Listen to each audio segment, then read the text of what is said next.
కాంగ్రెస్ పార్టీలో ఎమ్మెల్యేలకు ఫ్రీడమ్ ఎక్కువైందా? నేతలు నియోజకవర్గాలు వదిలేసి హైదరాబాద్ లోనే ఉంటున్నారా? అటు ప్రభుత్వ పథకాలను ప్రజల్లోకి తీసుకెళ్లడంలో నేతలు విఫలమయ్యారా? ఇప్పటికే ఓసారి ఎమ్మెల్యేలను హెచ్చరించినా పట్టించుకోవడం లేదా? ఈ విషయంలో సొంత పార్టీ ఎమ్మెల్యేల తీరుపై సీఎం మరోసారి ఫైర్ అయ్యారా?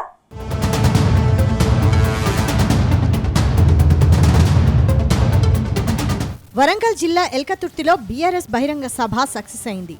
గులాబీ పార్టీ సిల్వర్ జూబ్లీ వేడుకల సందర్భంగా సభలో పాల్గొన్న కేసీఆర్ రాష్ట్రంలో కాంగ్రెస్ సర్కార్ పనితీరుపై తనదైన స్టైల్లో విరుచుకుపడ్డారు. రాష్ట్రంలో కాంగ్రెస్ పార్టీ పాలనపై సెటైర్లు వేశారు. అసలు సీఎం రేవంత్ రెడ్డి పేరు ప్రస్తావించకుండానే కేసీఆర్ సభలో మాట్లాడడం హాట్ టాపిక్గా మారింది. కానీ కేసీఆర్ విమర్శలపై సీఎం రేవంత్ రెడ్డి స్పందించారు. తాను సీఎం అయిన రెండో రోజే కేసీఆర్ గుండె పగిలిపోయిందని ఆరోపించారు. ఇప్పుడు రాష్ట్రంలో జరుగుతున్న అనర్థాలకు కేసీఆర్ బాధ్యత వహించాలని, రాష్ట్ర ఖజానాను లూటీ చేసిందే కేసీఆర్ అని విరుచుకుపడ్డారు. ఆయన స్పీచ్ అంతా అక్కసుతోనే నిండి ఉందని ఎద్దేవా చేశారు.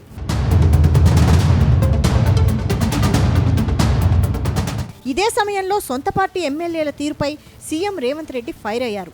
కాంగ్రెస్ పార్టీలో కొందరు ఎమ్మెల్యేలకు పొగరు పెరిగిందని మండిపడ్డారు. గతంలో సీఎల్పీలో చెప్పినా ఎమ్మెల్యేల పనితీరు మారలేదన్నారు. అటు సొంత నియోజకవర్గాల్లో తిరగాల్సిన ఎమ్మెల్యేలు హైదరాబాద్లో ఎక్కువ టైంపాస్ చేస్తున్నారని విమర్శించారు. అంతేకాదు ప్రభుత్వ పథకాలను ఎమ్మెల్యేలు ప్రజల్లోకి తీసుకెళ్లాలని సూచించారు. మరోవైపు పార్టీలో అద్దంకి దయాకర్ను చూసి కొందరు నేతలు నేర్చుకోవాలన్నారు. అద్దంకి దయాకర్కు గతంలో పార్టీ టికెట్ ఇవ్వలేదు, ఇతర పోస్టులు కూడా ఇవ్వలేదు. అయినా ఆయన ఓపికగా ఉన్నారు. కానీ కొందరు నేతల్లో ఓపిక చాలా తక్కువగా ఉంది. పార్టీలో పదవులు దక్కవని అనవసరంగా విమర్శలు గుప్పిస్తున్నారు. ఇది సరైన పద్ధతి కాదన్న సీఎం ఓపికగా ఉంటే పదవులు వస్తాయని చెప్పుకొచ్చారు. కానీ ఇష్టం వచ్చినట్లు మాట్లాడితే నష్టపోతారని విమర్శించారు.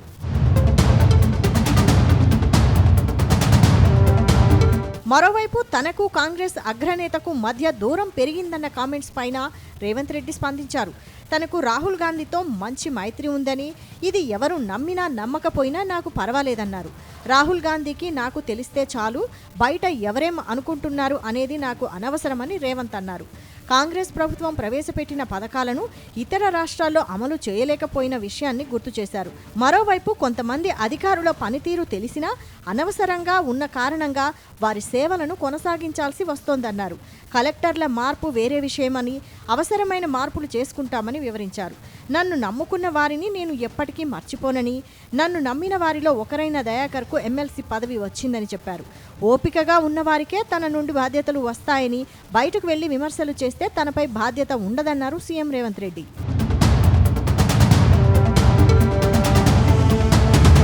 మరోవైపు ఈ నెల 15న సీఎం రేవంత్ రెడ్డి సొంత పార్టీ మంత్రులు ఎమ్మెల్యేలతో సమావేశమయ్యారు. శంషాబాద్లో నిర్వహించిన సీఎల్పీ సమావేశంలో ఎమ్మెల్యేలపై సీఎం రేవంత్ రెడ్డి ఆగ్రహం వ్యక్తం చేశారు. పార్టీ గీత దాటితే ఊరుకునేది లేదని ఎమ్మెల్యేలకు సీఎం రేవంత్ రెడ్డి హెచ్చరించారు. పార్టీకి వ్యతిరేకంగా మాట్లాడితే లాభం కంటే నష్టమే ఎక్కువ అన్నారు. మంత్రివర్గ విస్తరణపై అధిష్టాన నిర్ణయమే ఫైనల్ అని, మంత్రివర్గ విస్తరణపై ఎవరేం మాట్లాడినా ఉపయోగం లేదన్నారు. పార్టీ ప్రభుత్వ ప్రతిష్ట పెరిగితేనే భవిష్యత్ అన్నారు సీఎం రేవంత్ రెడ్డి. ఇక ఇదే సమావేశంలో భువనగిరి ఎంపీ చామల కిరణ్ కుమార్ కు CM Revanth Reddy sweet warning ఇచ్చారు. రోజుకో మంత్రి పేరు ప్రకటన చేస్తున్నామని, ఎందుకలా ప్రకటనలు అంటూ మండిపడినట్లు సమాచారం. ఈ వార్నింగ్ వచ్చి 15 రోజులు కూడా గడవక ముందే మరోసారి సీఎం సొంత పార్టీ నేతలకు వార్నింగ్ ఇవ్వడం హాట్ టాపిక్ గా మారింది.